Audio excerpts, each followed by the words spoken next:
ይህ የአዲስ 1879 የታሪክ ማስታወሻ ነው። ጓድ መንግስቱ ስለ ብዙነሽ በቀለ እንዲህ ተናገሩ። ሕዝብ ለሕዝብ በሚባለው ጨዋታ ከአሜሪካ ሀገር አሳይተው የመጡ ጊዜ እነ ጥላሁን፣ እነ ካሳ ከበደ፣ ሌሎቹም የቡድኑ አባላትን እንኳን ደህና መጣችሁ ለማለት በቤተ መንግሥት ውስጥ ግብዣ ተዘጋጅቶላቸው ነበር። በዚያ ዝግጅት ላይ ታዲያ አንዳንድ በጉዟቸው ላይ አጋጥሟቸው ስለነበሩ ገጠመኞች ጨዋታ ተጀመረ።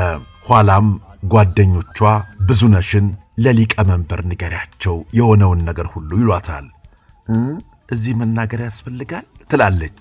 እርሷን መልሳ አዎ ያስፈልጋል ይሏትና ይገፋፏታል። እናም ተነስታ በጉዞ ላይ ሳሉ የነበራትን ገጠመኝ አጫወተችን።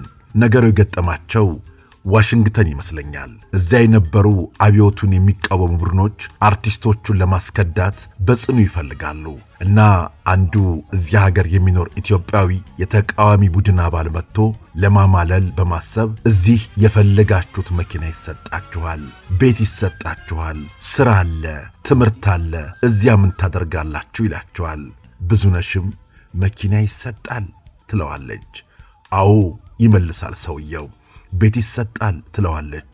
አዎ ይላታል። ብዙነሽ አተኩራ ሰውየውን ታየዋለች።